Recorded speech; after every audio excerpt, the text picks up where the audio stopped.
எல்லாருக்கும் வணக்கம். வீடியோ பார்த்துட்டு இருக்கிற நீங்கள் மற்றும் உங்கள் குடும்பத்தில் இருக்கிற அனைவரும் சந்தோஷமாக இருக்கணும்னு வேண்டிக்கிறேன். இன்றைக்கி பிரம்ம முகூர்த்த பூஜையோட 22ஆம் நாள். வழக்கம் போல் காலையில் 3:15 மணிக்கு எழுந்திரிச்சு குளிச்சுட்டு கோலம் போட்டுட்டு சாமி ரூமுக்கு வந்துட்டேன். சாமிக்கெல்லாம் பூவெல்லாம் எடுத்து வச்சு அலங்காரம் பண்ணிட்டேன். விளக்கேற்றுறதுக்கும் ரெடி பண்ணிவிட்டேன். நிலவாசலுக்கும் ரெடி பண்ணிவிட்டேன். துளசிக்கும் ரெடி பண்ணி பூஜையை ஆரம்பித்து முடிச்சுட்டு கந்தசஷ்டி கவசம் படிச்சுட்டேன்.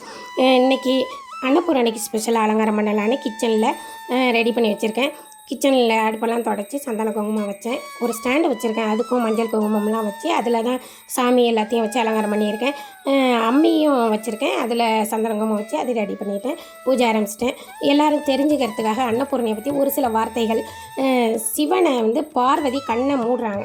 அது இந்த கண்ணாமூச்சி விளையாடுற மாதிரி கண்ணை மூடுறாங்க. ஒரு செகண்டு தான். கையை எடுத்தோடனே அவங்க கையெல்லாம் கருத்து போச்சு. என்னன்னே புரியலை. என்னன்னு கேட்குறாங்க. உடனே அவர் சொல்கிறாரு, நீ என் கண்ணை ஒரு செகண்டு தான் மூடினேன், அது ஆனால் மற்ற உயிர்களுக்கெல்லாம் அது பலாயிரம் வருஷம். அதனால தான் சரி, இதுலேருந்து நான் வெளியே வரணும்னா இதுக்கு என்ன நிவர்த்தி பரிகாரம் சொல்லுங்கள் அப்படின்றாங்க. நீ பூலோகத்துக்கு போய் அங்கே ஒரு முனிவர் இருக்கார், அவருக்கு குழந்தைய கார்த்திகாயினின்ற பேரில் நீ வளரணும். 8 வயசான உடனே உன்கிட்ட ஒரு சில பொருள்லாம் கொடுத்து காசிக்கு அனுப்புவாங்க. நீ அங்கே போய் தொண்டு செய்யணும், அப்போ தான் இதுலேருந்து நீ வெளிவர முடியும்னு சொல்கிறாரு.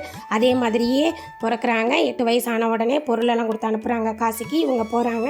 போய் அங்கே பார்த்தா ஒரே வறட்சி, பஞ்சம், பறவை, விலங்குகள், மனுஷன் யாருக்கும் சாப்பாடே இல்லை. ரொம்ப வறட்சியாக இருக்குது. உடனே இவங்க எடுத்துகிட்டு போன அட்சய பாத்திரத்தில் எல்லாத்தையும் வர வச்சு, தண்ணி, உணவுப் பொருள் வர வச்சு எல்லாத்துக்கும் சாப்பாடு போடுறாங்க.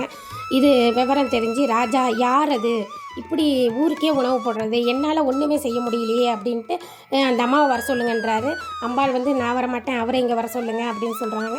அவர் வராரு, சாப்பிட்றாரு, அம்பாளை பார்க்குறாரு.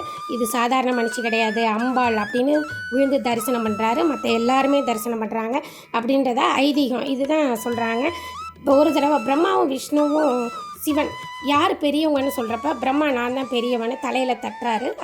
அவர் கையிலேயே ஒட்டிக்கிச்சு. உடனே இதுலேருந்து வெளியே வரணுன்னா அம்பாளை வழிபட்டு விமோச்சனம் பெற்றதாக வரலாறு.